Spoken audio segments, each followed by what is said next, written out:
The U.S. economy is in dreadful limbo, and at this point, every American wants to know, how bad can it get? Well, one answer being proposed is that the historical collapse of the Soviet Union is a clear model for America's future. And joining me now is Dmitry Orlov, the man who proposed this theory that is gaining extremely popular ground. Thank you for joining me, Dmitry. Thank you. Great to be with you. You argue that the U.S. will soon turn into the former USA. What do you mean? I've been looking at this for a couple of decades now, ever since the collapse of the Soviet Union, which I watched. And ever since then, it had occurred to me that the United States is basically following the same trajectory as the Soviet Union followed. The timing is, of course, different, but a lot of the things that doomed the Soviet experiment are also in the process of dooming the American experiment.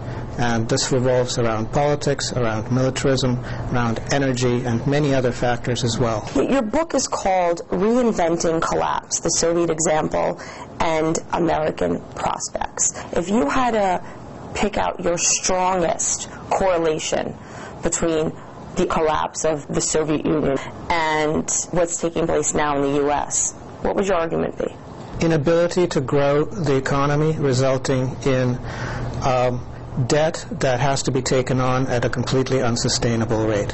What do you believe that the Obama administration should be doing now that you argue they're getting wrong? They're trying to restart the economy. They have learned nothing from the run-up in commodities prices that preceded this collapse.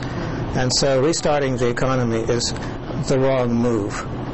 They have to start building a different economy based on, not on continuous growth and exponential expansion, but sustainability. And in fact, they could do pretty well even if they didn't grow the economy, provided they did a good job and provided for the welfare of the people in the country, gave them the basics, gave them food and shelter and transportation and security. So what do you have then left? Just a country that's surviving?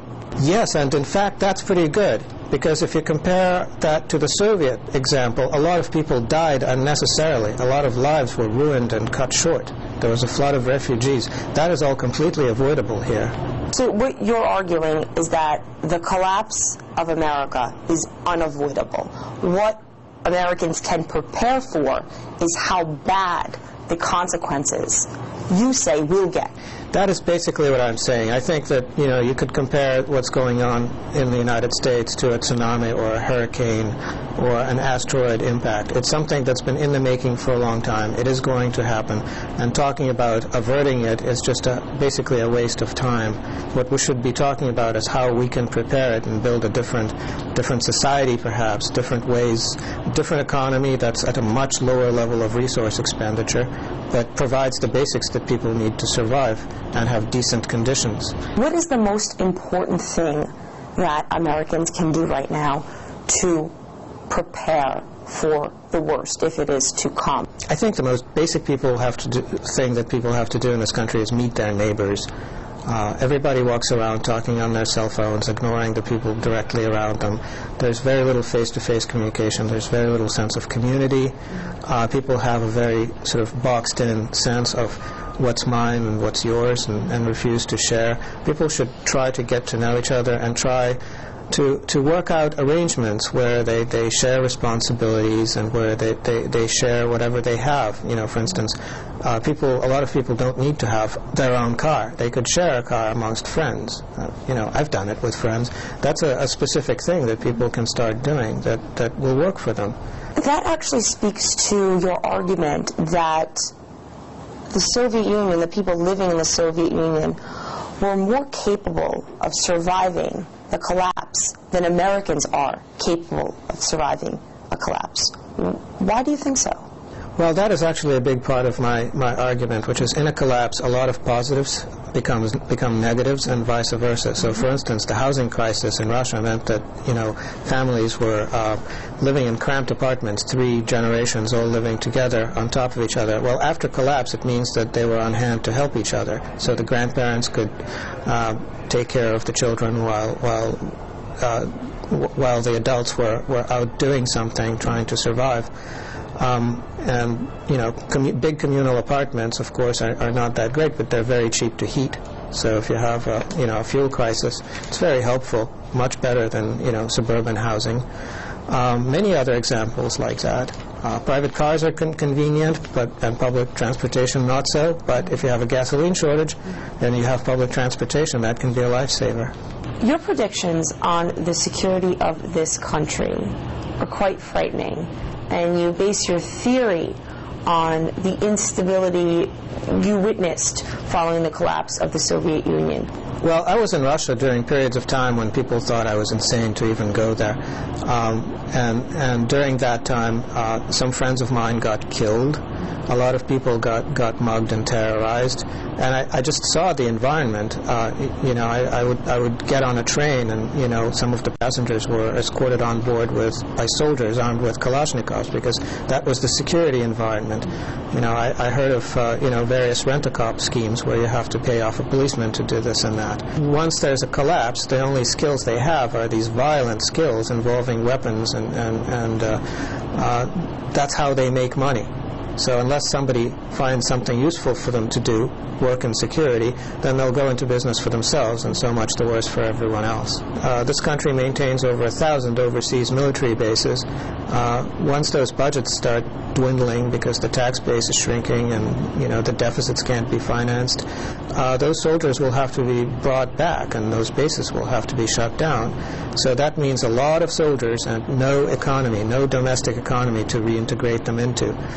The prison population is per capita largest in the world, and right now it's being whittled down. California is in the process of releasing, I think, 50,000 of them. A lot of states will end up paroling prisoners, so there will be a flood of prisoners, basically in the same situation, where there isn't a domestic economy for them. They will have to find some way to find what they need, possibly through violence. Dmitry, what should people be doing with their money right now? Because the popular answer is buy gold. But what if people only have a little bit amount of savings? What should they be doing with their dollars? The easiest thing to do with a little savings is to start a tiny little business. Not necessarily a going concern, but get the tools together. So if you're good at carpentry, buy carpentry tools and supplies. If you're good at sewing, for instance, get a really good sewing machine and everything you need to do that. Because in the future, you will be able to survive by making money with these things when the money itself is gone and the money you have now is worthless. But in general, the way to invest money in a collapsing economy is to invest it in ways so that you lose it slowly over time as opposed to all at once. What will happen to the rest of the world if America collapses? Because this crisis is a global crisis. What will happen to the European countries? What will happen to Russia, China, India if America collapses? A lot of countries will go through a political upheaval for two reasons. One is the middle class in those countries is very dependent on America more than anybody else. They're dependent on international finance and commerce. Once that goes away, they pretty much have nothing more to offer to their own people, so their own people will rebel. So there will be a conflict between these middle-class elites and all of the populations that they have been nominally in charge of all these years while the times were moderately good.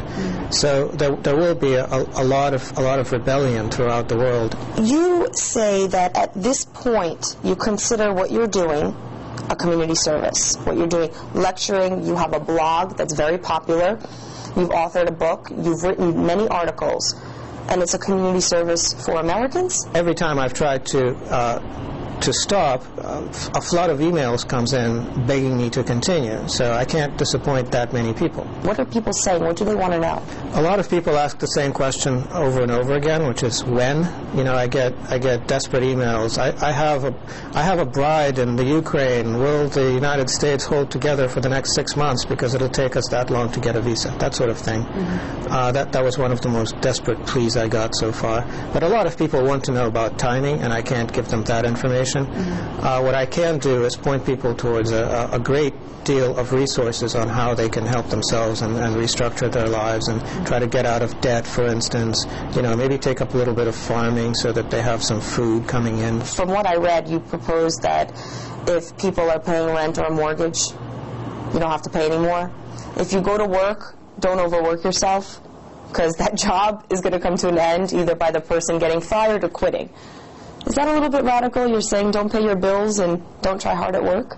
A lot of my proposals are basically dares. I dare people to think through the consequences, and I'm hoping that that helps people get off the autopilot and actually live in ways that are more meaningful.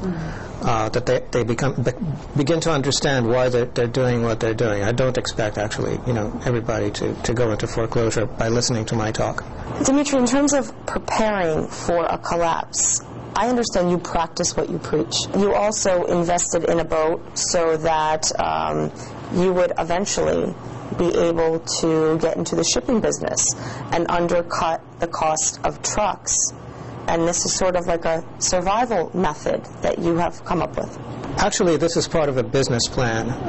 A bunch of my associates and I are putting together a sail transport network. The idea is to ship organic produce from farms along the coasts to population centers using sailboats and sell them at farmers markets that are right at the dockside. This is a completely carbon-free method of supplying food to population centers that's not dependent on anything except sunshine and soil and water and wind. Thank you so much for joining me. Thank you.